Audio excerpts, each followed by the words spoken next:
Hey friends, today's video we are looking at fun math games to increase math fluency and to work on those math facts. When kids are engaged in their learning, when they're learning through play, they retain more information, and bonus, it's less of a fight for us. So this is part of a series. Make sure to hit that subscribe button to continue watching these and check out the playlist of more fun math. Hey friends, just a quick reminder, if I am talking too fast or slow, we all have different speeds of processing. Make sure there is 3 dots up here that you can click on, and you can either increase my speed or decrease my speed so that you can do it at a rate that is best for you. Let's get into it. Today's video, the only thing that you need is a pair of die. I love these for so many different things. So I ordered some off of Amazon specifically, so we had a bunch, but you can go get them from a game of Yahtzee or a game of, I was going to say Candyland, but Candyland doesn't have die. But super easy to find lying around the house. And then you need something to write with.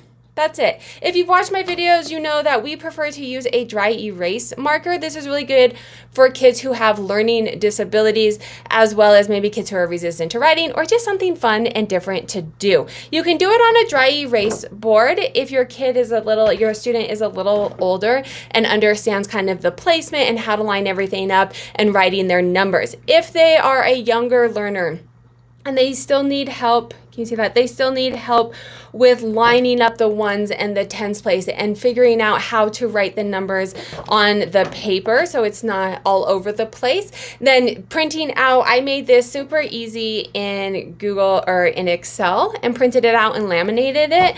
I also have, so that would be if you're doing one problem at a time. If you're doing multiple problems at a time, right? So if you're just going to keep adding on to what we're going to be doing, then you can get graph paper. I printed out, and then I did ones, tens. My son likes to go really, really high with numbers. He likes to make ginormous numbers, as do most children. I find that they like to make really big numbers. You can use that to your advantage. So I just printed it out and then labeled at the top and laminated it. One other thing I want to point out, you'll notice that these are on non-white paper. You don't have to do this. 2 reasons that I do this: I have neurodiverse learners, various different levels of diagnosis, but oftentimes kids with learning disabilities like to write on something that's a little bit easier on their eyes. For us, it's more of neutral colors. Those really bright colors aren't great. They kind of strain my son's eyes and aren't helpful. For some kids who are sensory seeking, visually seeking, then having some really bright paper, or even if your kid's not neurodiverse but you want something fun and different, changing up the color paper, super easy way to get them back and engaged. They're going to notice and be like, oh mom, that's bright pink, I love it. Or let them pick their favorite color and do it, right? So let's get into what we're actually doing with this video and how you can play it. What you need to do is get 2 pair of die. You're going to roll it. You can play these, so all of these games that I have on this series, you can play individually to practice your math fluency, math facts, arithmetic, or you can play as a team. It's going to depend on your child and then obviously your situation. If you don't have, a group of people to play with, you can't do that. But for me, if you watch my videos, you guys know, but my son is super competitive. He likes to get really, really big numbers, right? So he'll do that. My daughter is much happier, and she's fine if she just sits there and plays by herself or plays with somebody, but not necessarily competing to who can get the biggest number. So know your child, figure out what goes best for them. They roll the die, and then they have 2 and a 5. This is all really, really great for visual as well. So depending on where you're on your journey, you may need to be counting those dots to say, hey, that's 2, that's 5. It's helping kids understand what 2 and 5 is visually, and then we'll get into different math facts with them. So you can do basic counting. If you are just in counting, you stop here. If you're trying to learn how to count, you stop here. You can go into addition, subtraction, and multiplication. Division is a little harder because you would have to know how to do remainders. You can, and the numbers aren't very big, but you could do it with division. We've done it with division with remainders. But they just go in and say, hey, 5 plus 2 is 7. If you have a younger learner who is still learning what addition means, have them count it. This is a 5, this is a 2. How much are they when you put them together? Multiplication. Or I went on to subtraction. When you're doing subtraction, make sure that you have the bigger number first. So ask them, hey, what number is bigger? This is helping their number sense and understanding which one is bigger. And they're like, oh, I don't know. have them count. Look at it. Which one has more dots on it? And you want to put that first.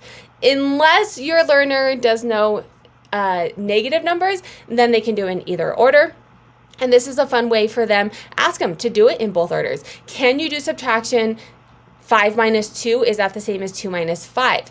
Can you do that with addition and multiplication? Spoiler alert, parents, multiplication and addition, you can do either way. Subtraction, you cannot. But have them mess around with it and actually engage and figure that out. And then, like I said, you can do it for multiplication as well. My learners, my daughter will sit here and do this over and over, and it only needs to do one paper. Like I said, my son he'll do that, and then we'll roll one die. We'll have 10, and then we'll roll another die and get, a 4. So then we're at 40, and then we'll roll another die and we'll get a 6, and we're multiplying that by 6. I let them pick, depending on where you're at. Let's do multiplication, subtraction, addition, all kinds of different things.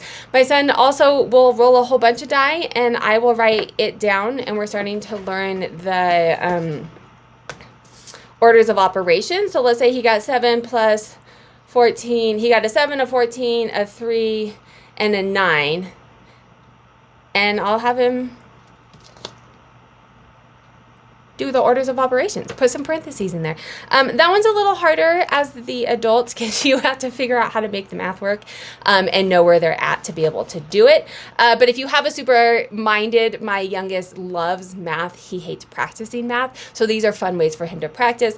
Like I said, this is a series, so do make sure to hit that subscribe button and turn those notifications on for more videos. And then I will link the playlist here of previous ones that I've done for fun math games for children. Also check out, I'll link it down below, my son has a YouTube channel as well that he likes to teach a lot of these too. So have your kids check out his YouTube channel as well.